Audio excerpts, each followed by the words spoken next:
This is the Business Growth Hacks Podcast, presented by Beefy Marketing. Here's your host, Andrew Brockenbush. Come with me, and you'll be in a world of process automation. What's going on, small business nation? We're here. It's a Monday. I pulled up a Monday statistic earlier, which was pretty interesting, which was that there is a massive spike in coffee sales on Mondays. Why? Really? Because you fools are worn out from spending all weekend partying and taking your kids from soccer games to soccer games, or whatever it is that you're doing on the weekends that's causing you to be super unproductive on Mondays. This podcast is here to help you boost your productivity today, help you get a little bit more out of what you're doing, get you on track. As you could tell, we're excited. I'm speaking of coffee sales, I am jacked up on 2 shots of espresso mixed with all kinds of other bad stuff. So I'm ready for you guys to dive into this episode. I want to take a second to thank one of our sponsors. Wingman is incredible to help us put on this show. They are an amazing all-in-one marketing and sales automation software, which are here to help you streamline your communication, automate your processes, and grow your business. You can check them out at trustyourwingman.com. Please do that because they're amazing. John, things are a little different around here today. We don't have a guest. So what do you got on the agenda for us? We don't have a guest, and I have an icebreaker, but it's not the normal icebreaker, Andrew. We're going to get serious today. Andrew, I'm going to ask you a few process phrases. And I'm going to need you to tell me what that process means to you. Kind of like an ink blot test. We're going to dive through what these processes mean, okay? Okay. All right, Andrew. You do have a lifeline if you want it. We can call John the Marketer. John the Marketer. Employee onboarding. Oh, this one's easy. I don't have to call anybody. This one right here is key to making those new team members feel welcome from day one when they come on. Okay. What about product development? Oh. Lifelines. Really, Lifeline's looking attractive right now, isn't looking it? Attractive. How about, this is all about the backbone of customer loyalty and satisfaction. It is about creating innovation, but making sure that you're doing it with your customers' needs in mind. All right. I'll buy that. I think we can move on to the next round, which would be decision-making process. Ooh. Oh, this one's tough, John. It had the word process in it as well. I got tougher. If it says process, then does it still have all 3 lifelines? Cancel itself out. Let's see. You know what? I don't know this one. You want to give it to me? You don't know this one? I'm going to let you take it. I think your decision-making process is how you balance the facts in front of you. All right. That's what I think. All right. Okay. I think that would be a way to say it. All right. Process optimization. What does that mean to you? Oh, process automation. I think this one's pretty straightforward. It is about getting your shit together. Bottom line, making sure that you've got systems and processes in place to help you more effectively do your job. That's it for me, John. I like it. Did I win $1 million? I was about to say, and for the $1 billion question, what are we talking about today?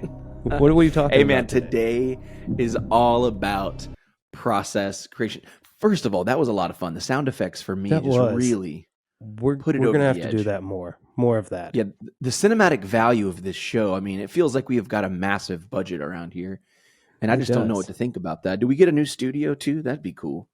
I want that sort studio. I built one yesterday in an empty room that we had here at the office. That's right, you did. We did. We technically did build a second studio.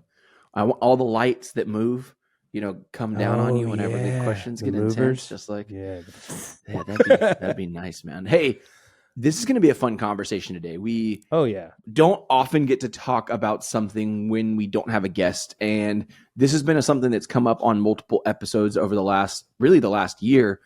Something that I'm pretty open and honest about, which is that when I first started Beefy, it was pretty bad. Like bottom line, like I'm not going to like sugarcoat it or like pretend to be like some perfect, creation. Like I certainly had my fair share of screw ups. Yeah. I would say yes to every opportunity that came our way. That was my biggest one that I had to learn. Right. Say no. It's beneficial. Just say, being willing to say no. Much like a lot of other areas of my life, I procrastinated and flew by the seat of my pants to get stuff done. Mm-hmm. And that resulted, I'm very blessed. We only have one bad Google review. Out of like 10 years in business, we have one bad Google review. And the reality is there should be more than that. Like, there's multiple people that I did a disservice to because I didn't have systems in place. Right. And I would welcome those same people to come back now and, give us a second shot, because where our company is at today is in a very different place than we were 2013. 100%. We have a team. Obviously, that's always helpful whenever you're doing it by yourself and you think you can do everything by yourself. It's never quite the same. We have an amazing team who everybody knows their role and does their part and like helps. And that's huge. And then the biggest thing and the biggest point of this conversation is processes and systems. We had none of that back then. Again, like when you would have asked me like, hey, Andrew, what does it take to build a website? I was like, oh, like I can build a website in my sleep. Like I know exactly what has to be done. But there was little things that got missed, right? So something as simple as like, oh, you forgot to install Google Analytics. And 6 months down the road, the client's like, hey, how's the website performing? And you're like, oh yeah, about that. I have no idea because I didn't install Google Analytics. Yeah. Well, you're our web guy. You should have done that.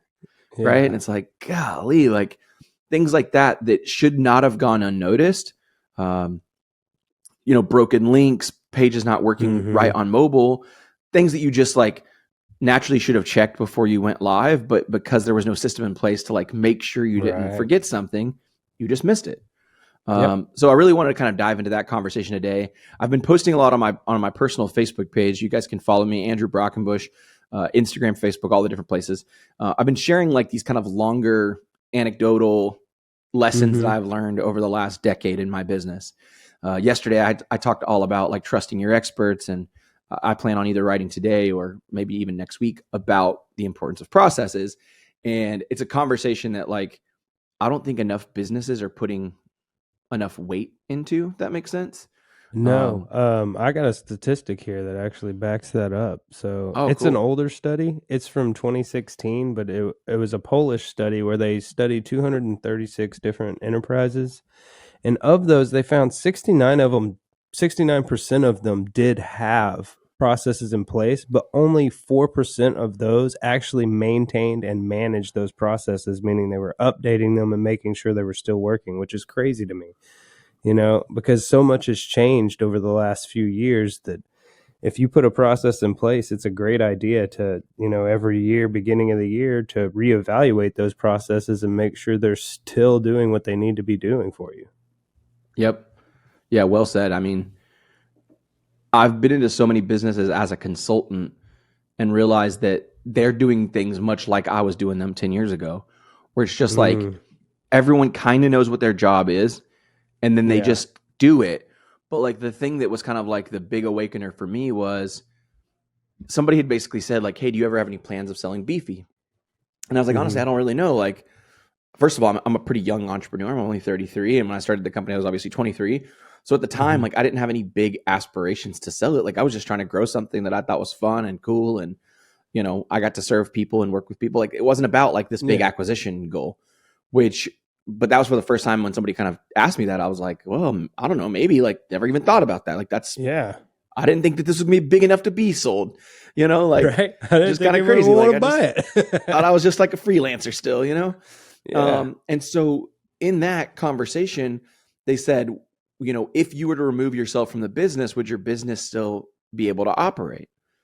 And the reality at the time when they asked me that question, the answer was no. Beefy would not have been able to successfully continue to move down the road without me. Like I was definitely doing way too many things.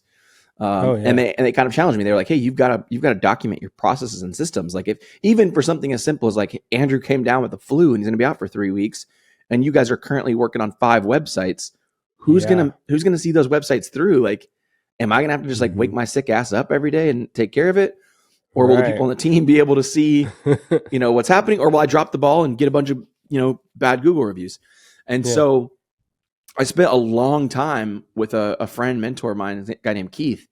And we literally sat in our office and just spent hours thinking through every step that we needed to like do when it came to a new project.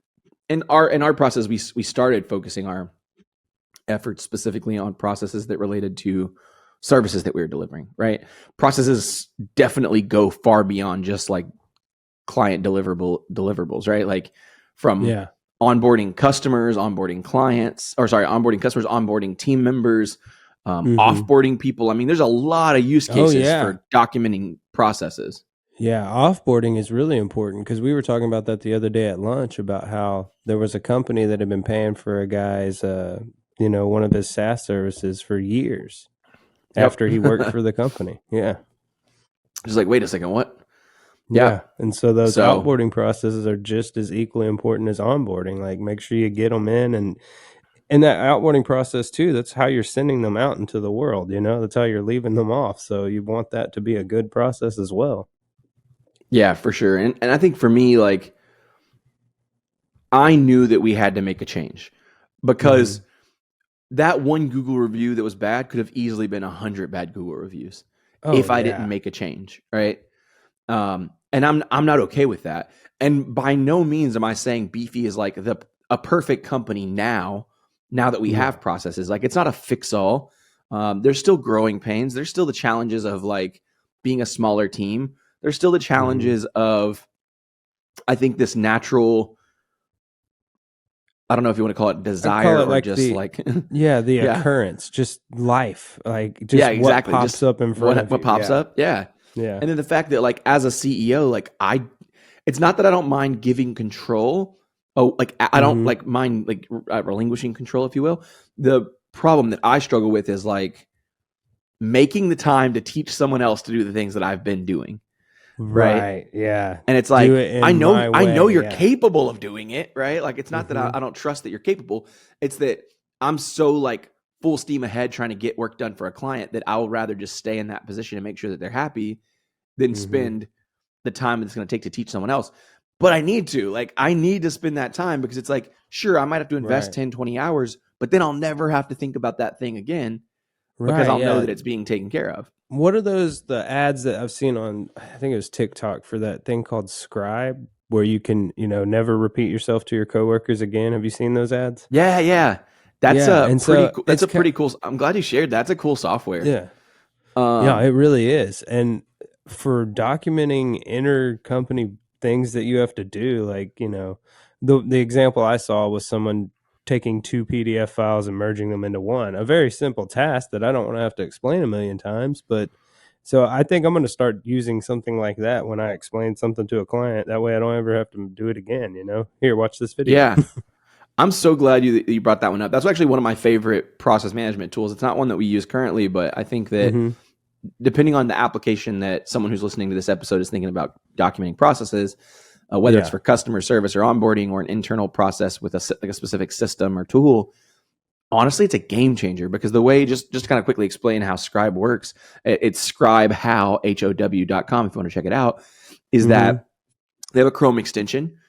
You basically press record and you go about whatever process you want to do. So let's just say that the process was, I'm going to teach someone internally how to use our CRM to add a new lead and to send that lead, their first welcome email or something. Like, let's just assume that that's the process. Right. I literally just press record.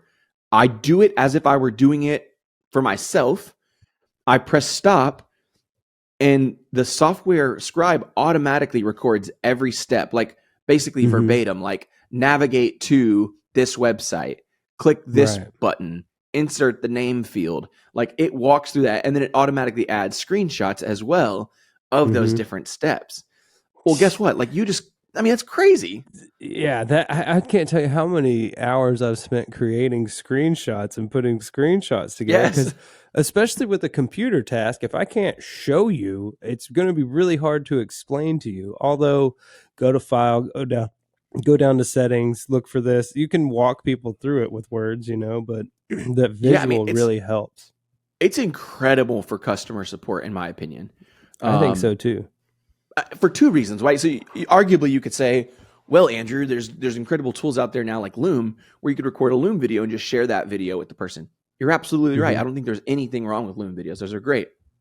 What's great about Scribe is that when you actually need to create like a help article that you could put on your support docs where somebody could step by step, right? The one thing that's good about a video is you can press pause, rewind, and start again, right? And listen over and over again. That's great. But there's something for some people that they want to read it. They want to see, okay, where do I go? What do I click? Sometimes what do I do? I want the chart and the still image, Yep. So I think that is a great software. That's a really good one. I'm so glad you brought that up. Yeah, I think it's just one of those things that speaks to efficiency, Yeah. And I think when it comes to processes, really efficiency is what you're looking for, that optimal efficiency. How do you think that for the business owners out there, how do we identify where there's inefficiencies in those processes? I'd say one of the easiest is like when you're doing customer feedback, NPS or Google reviews, what is the part of the process or what is a part of the experience that your clients or your customers are telling you that there's a bottleneck, right? Like, hey, I loved working with your client or your company. You guys were so great. The only thing that sucked and I wish could have been a little bit better was this. Well, likely you need to put a process around that so that experience is better for the client, right? Obviously, what I'm talking a lot about right now is external processes that affect your end user or your clients. But that same thing happens internally. What are you seeing people like in your daily huddles or your monthly or weekly team meetings saying like, man, like this thing is so hard. This thing is, taking me so much time. For the companies out there that do time tracking of their employees, where are your employees spending a lot of time? Yeah. Are those tasks really 6-hour tasks or are they inefficient? Are they just not being handled like correctly? I'll give you a great example of an inefficient task that I'm personally currently experiencing. Whenever you set up someone's account inside of Facebook Business Manager to run Facebook ads, it's quite the process. Like there's a lot of steps that you have to do. You have to set up the Business Manager account. You have to add a payment method. You have to grant access to the agency. Like it's a lot of work. Right now, I'm clicking, I'm not exaggerating. I'm clicking like 3 different links to look at the next set of instructions to do that one task. Yeah. That's taking me 3 hours to build out an ads account. So there might be other ad experts listening to the show going right now, like, dude, you're just an idiot. You don't know what you're doing. Sure. You're right. I don't have a process for it. Like I don't have a system in place to do it.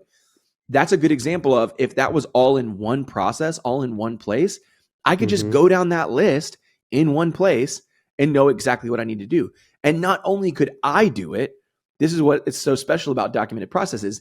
Anybody on my team that has half a brain can read through it to me. And I can do it. Anybody on my team should be able to pop in there and say, wow, this is well documented, well explained. There's a video tutorial in case I get stuck. Great. Yeah. I know what to do here. I can help take this off Andrew's plate because it is documented. Yeah. The other aspect of it being on your team where those processes help, if someone calls and you're in a meeting and they really want to know where their website is right now, but you're in a meeting and you're the one with that knowledge. But if we have a process that's documented, we can log in, we can look at that process and I can go, okay, it's right here, and Andrew is in this meeting right now, but as soon as he gets out, I'll let him know you called, and that it helps with that customer management there. Yeah, for sure. There's actually a study done by McKinsey & Company, which actually said that inefficient processes can cost businesses up to 30% of their revenue annually. Dude, that's huge. If you could just save 30% of your annual revenue by being more efficient, I think we've sold that thought right there, right? Yeah, I mean, I'm going to bash on HubSpot for a second. I'm not a HubSpot partner anymore, so I can do this. And I'm saying this in a I don't know how to say it. I'm being respectful here, but they recently made a huge, massive shift to their partner program. And it hardcore affected their smaller agency partners, partners that they called silver partners. That's the status that we were. And there was these KPIs, these metrics that we basically had to live up to in order to keep our partner status. And basically what those KPIs specifically was sold MRR, or sold monthly recurring revenue, and managed MRR. Sold meant people signed up for HubSpot and were actively paying HubSpot for their software, right? And managed revenue was us being in those clients' accounts, actually helping service that HubSpot account. So whether it's writing blog posts or managing SEO or whatever, doing stuff within that client's HubSpot account. Okay. We had been promised lifetime commissions, and this has been, for a decade, I've been getting commissions from relationships that I've brought to HubSpot or recommended HubSpot over the years. And this year they basically said, if you guys don't hit your, KPIs or whatever, we're stripping all your lifetime sponsor or lifetime commissions that we've promised you.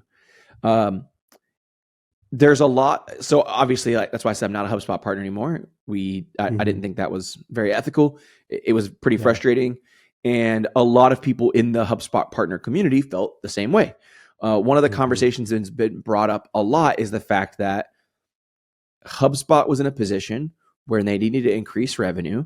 Obviously, I'm sure that there's a lot of inner workings behind the scenes that we don't know anything about. But they need to increase their revenue. And so what does that mean? Either we have to boost sales or we have to cut spending. Well, guess what? When you're paying, 20% commissions or whatever it was to probably hundreds or thousands even of agency partners, and overnight you can make some new arbitrary rule that says, if you don't do this, we're going to pull those commissions away. Well, in theory, they effectively just increase their revenue. I don't know what the percentages are, pretty substantially. Right. But imagine, and I can't say this with certainty because I have no idea anything about HubSpot's, efficiency, but I can say this. If inefficient processes have the ability to affect up to 30% of revenue annually, imagine if they would have spent their time investing in being more efficient in what they were already doing, didn't affect their partners that truly at the end of the day are free salespeople. Like, I'd lay off a salesperson before I'd lay off of an agency partner, because a sales rep is costing you 60,000 plus commissions and benefits and taxes and insurance every year. Then agency partner costs you $0 annually, other than the commissions that they've earned. Right. Yeah. For me, that's just like, from an optics perspective. And again, I'm not a CEO of a massive company like that, so I don't know shit. But, that's my opinion, is I think that they could have certainly revisited their process there and seen if there was inefficiencies. Like, I know I just kind of took a huge tangent there, but I think that it is eye-opening to realize that 30% of revenue, that's dumb. Like, that's dumb. Like, we're just literally just giving money away. It's just, I don't know. It's maddening. Bottom line, maddening. I don't know. That reminds me of something I heard a long time ago. The process is the product, and the product is the process.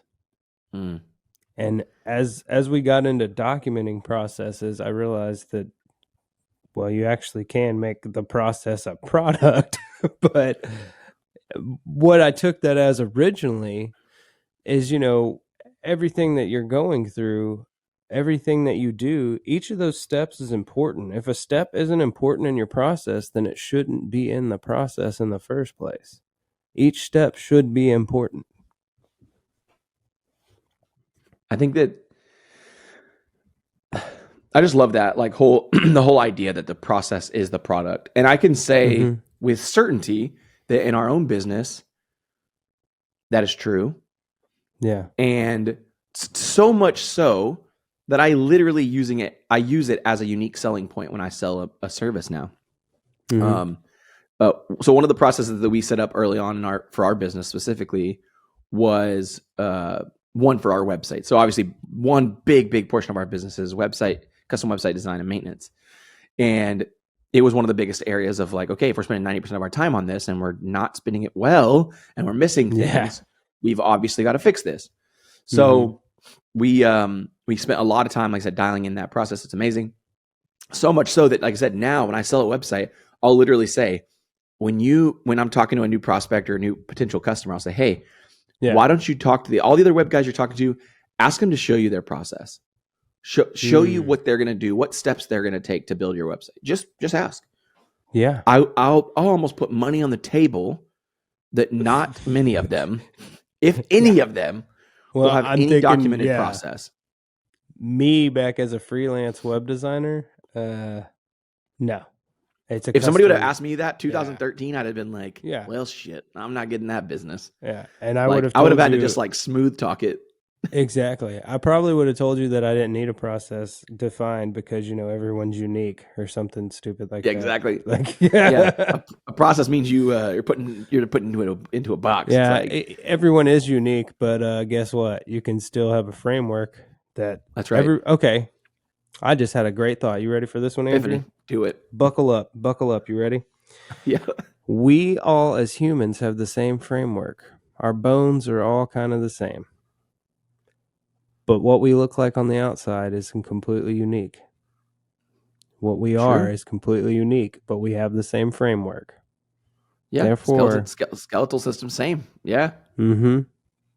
Therefore, it is okay to still be creative and outline what you're going to do. For the longest time, I felt like if we put something down on paper for structure, well, we're not being creative. But no, you're just being chaotic if you don't have structure. That's right. Yeah, when I show people that process, when I use that as a selling point, I show them the process and I kind of scroll them through every step that we have. They're like, okay, like why wouldn't I trust the guy that can show me that he's not going to drop the ball, that he knows what needs to be done, that there's a section for SEO optimization, that there's a section for Google Analytics, that there's a section for internal development reviews before we launch. Like that gives me a lot of peace of mind. Yeah, spending $15,000 on a website, it's like, okay, I want to know that if I'm spending this much money with you and I'm trusting you to do it, because the reality is there's a lot of website designers out there that suck. Bottom line.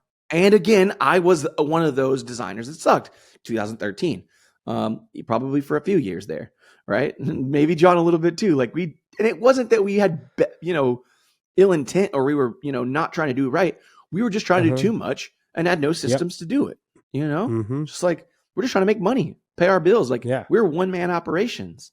So, for me, that's 100% accurate, is that your process is your product. If you can iron out what it is that your system is, that's what someone's going to buy.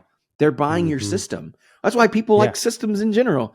It's why podcast production is such a popular service for us, because people look at us and go, you guys have a repeatable system where we can come in, build out a show flow, build out a format, show up every single week, come in, don't do anything but talk about what we want to talk about and we're passionate about, leave, you guys record it, edit, distribute it, sometimes create social content for us, like everything, and you just come back and do it again next week.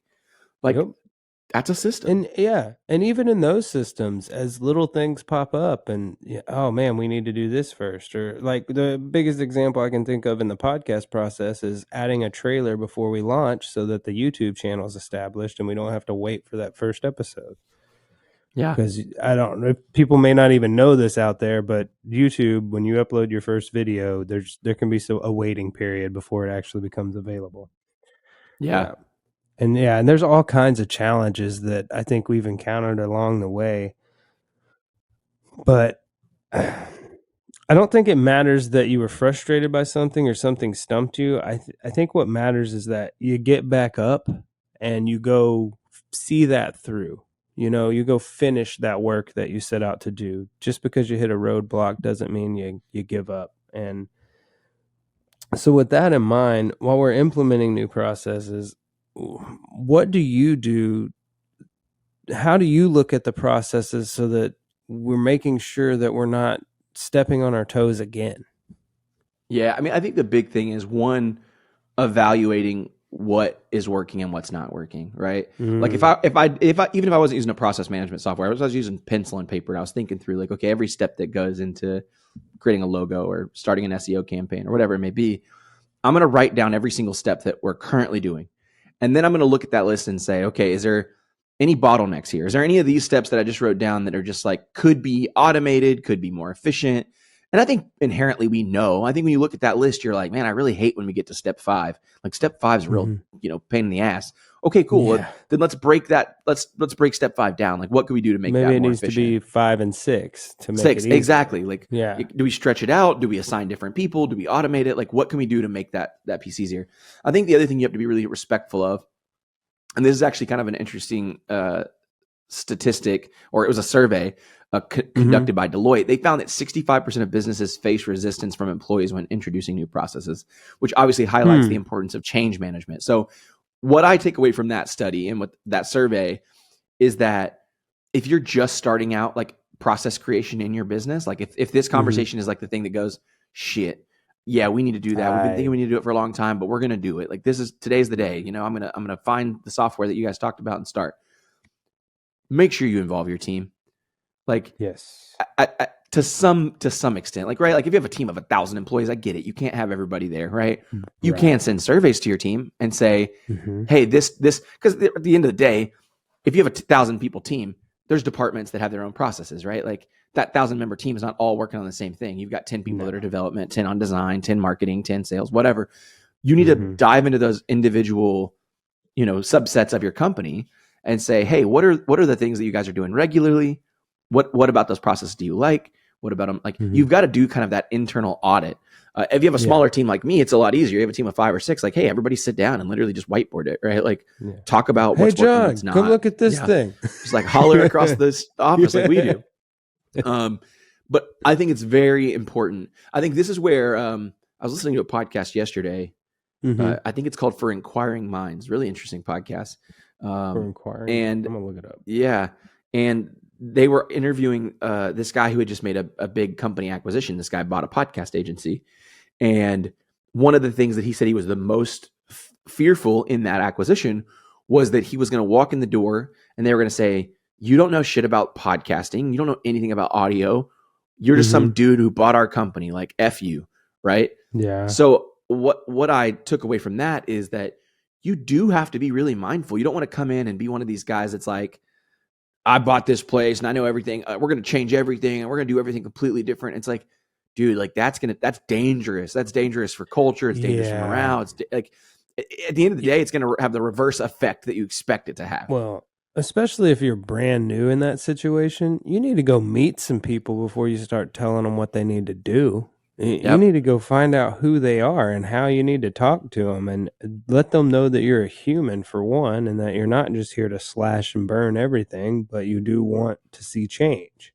Yeah, for sure. I think the big thing there too is to know that your processes can, in my opinion, should be relatively fluid and adaptable, right? Yes. It doesn't need to be like, all right, this is our process. We printed it out. We stamped it on stone, and this is it. This is the Bible. It's like, hey, like you're gonna realize when you start doing this that like, oh shit, we really missed a whole step here. Like like we forgot about that. We use an amazing software, which I'll share a little bit later on our big business growth hack of the day. But we use an amazing software that makes it really freaking easy to make quick changes on the fly. So our process software, our process is fully documented out. We can actively run that process as if it were like a checklist for multiple clients at the same time, so we can stay on point, right? It's more of like an active working document than it is like, say, just like a piece of paper you reference, like an SOP or standing operating procedure. It's actually like a living, breathing, interactive process. But one of the cool features is, let's say that I make a change to like, say, step 5, and I'm like, oh, I was supposed to do this on step 5. I'm going to add that field in. When I make that change, it'll literally prompt, a little pop-up will pop up and it says, do you want us to go ahead and make this update across all active workflows using this process? Oh, nice. It's like, yes, please. Right? Yes, I do. So not like, oh, crap, I got to go do it for 6 different. No, it's like, quick. Like, man, I need this one thing. Yeah. I know this is a little off, but just in speaking to efficiency, if you can get something done faster, obviously that's more efficient. But having those things in place like that function of process street, it saves you so much more time. You have more time to get into, what you really need to get into. Yeah. Yeah. I think that. So, yeah, I think this has been a really awesome conversation about processes and all that. But I think to wrap it up, I'm kind of curious, how do you see processes playing a role in the future growth at Beefy or just in a business in general? I am very optimistic about the fact that up till now, we've really been mindful of only building out processes for like our core services, like the things that we do 90% of the time. I would like to see those processes be implemented for, like really everything that we do, like more of what we do. Because I think if we do want to grow and evolve, and even if I ever did want to sell the business one day, it would be really nice to be able to just kind of like, they have the old like hand the keys to the kingdom over, right? Where it's just like, right, here you go. Like literally you could inject your people into this system and like, it's already operational. Like you just fall into the process that's here. Like the last thing I would want to do is have somebody come on board and they're like, okay, well, we need to have, you guys sell a lot of logos every year.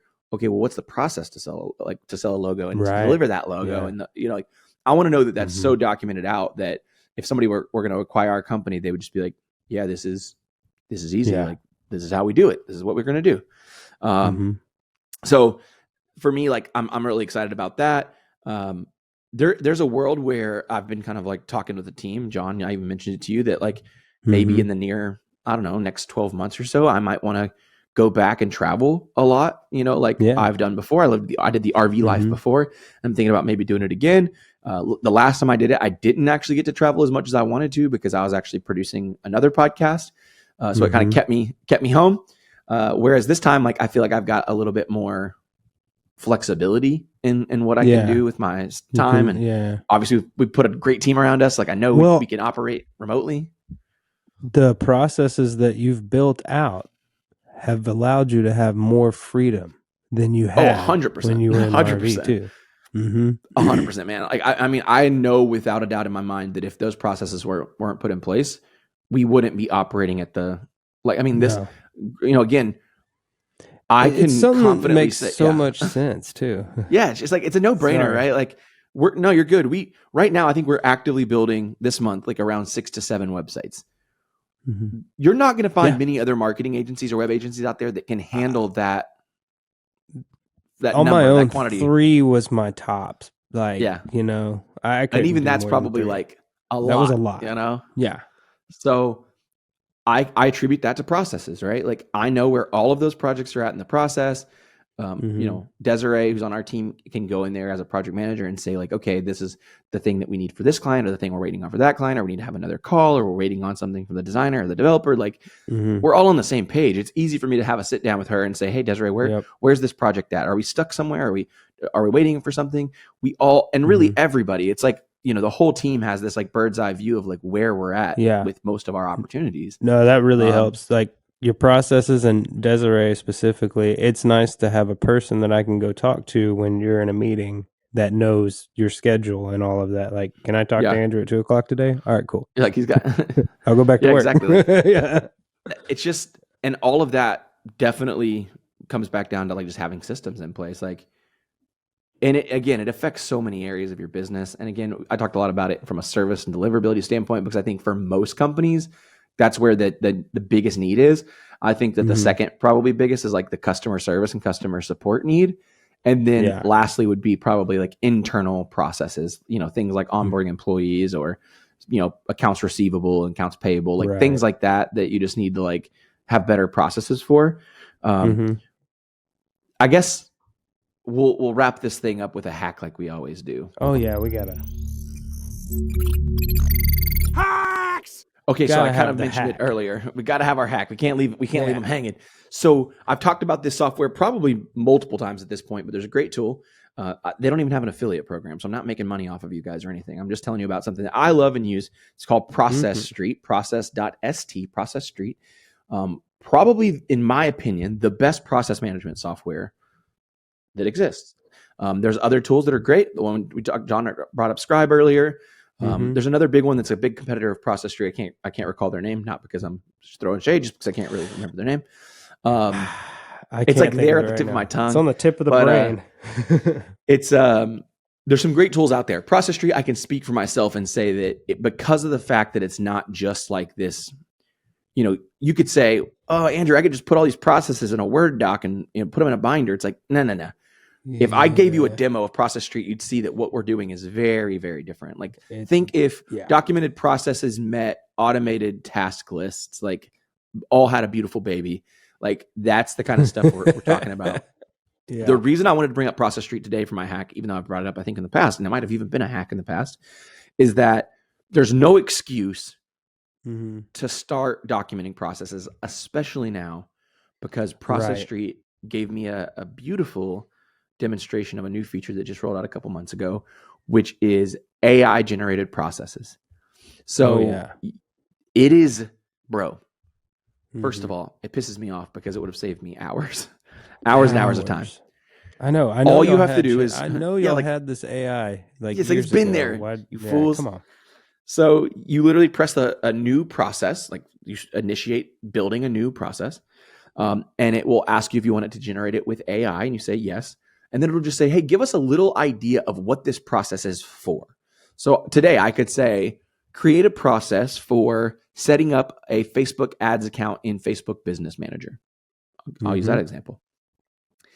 It will automatically use AI to search the web and all of its, brain power and AI stuff to generate every single step of the process that needs to be done, but not just the first steps. And that's the part that's pretty cool, is that it's not just like, well, here's the 5 things you need to do. It's like, hey, within these 5 things, in step 1, you need to collect the client's name, their, business information, their ads account information. Like, it will literally build all those subtasks as well as like any type of form field. So that's one of the cool things about Process Tree too, is you can actually collect data or input data inside of your process. So like things like documenting your customer's information or creating an email, all of that can be done with inside of your processes.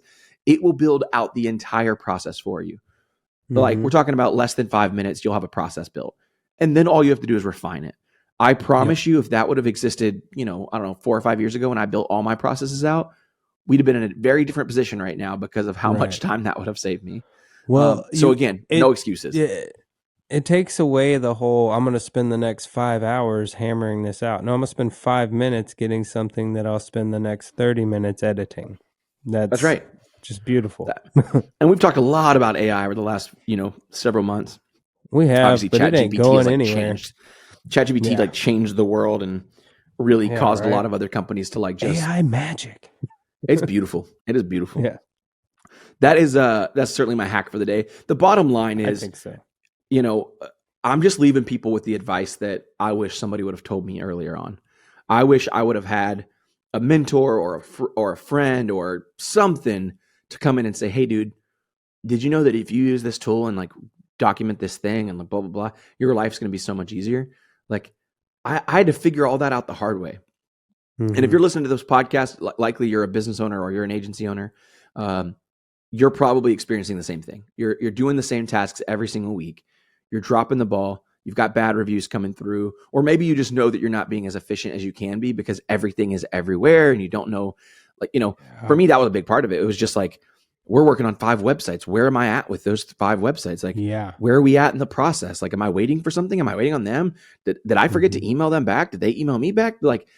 You just don't know. You have no idea what the hell's going on in your business.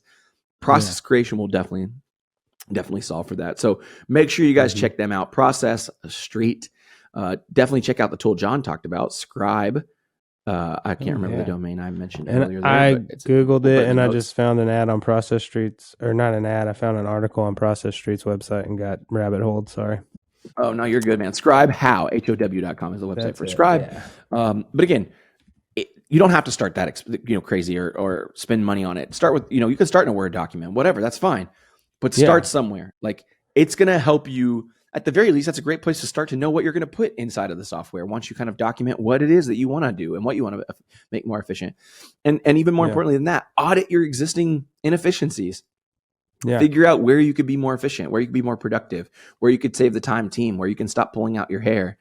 that's what it's all about. So I hope that you guys took something away from this episode.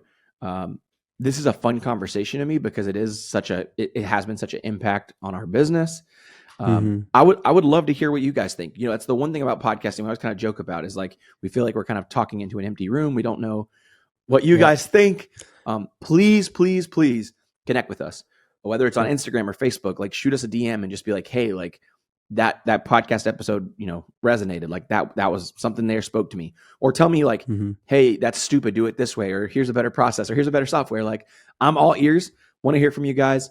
I would like to really kind of bridge the relationship between talking to an empty room with John and hoping that people love this episode into like having a community where you guys out there in Small Business Nation know that you guys have a sounding board that you can talk to us.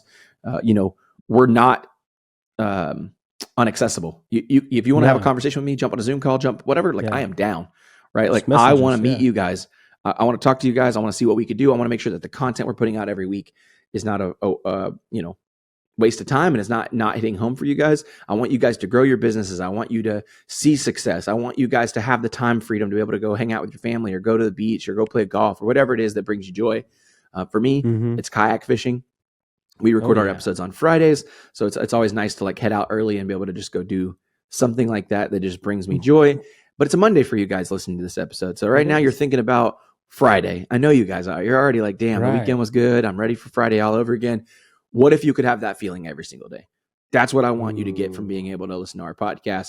So make sure you share your feedback. Hey, if you haven't, leave us a review too on Apple Podcasts. The only way we can get our show discovered by more people, make a greater impact, is by you guys telling Apple and the rest of the world that this show is good, or sharing it with a friend is also just as valuable. We'd appreciate that. Tell somebody to listen to the show. Make sure that they've subscribed. Share it on Facebook, Instagram. I don't care where you share it. Just share it.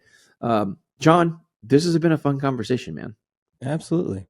The process was the product. The process is the product for sure. And I loved this part right here. Andrew, for $1 million, will you sign us out of this episode? Absolutely. Small Business Nation, we will see you guys next week.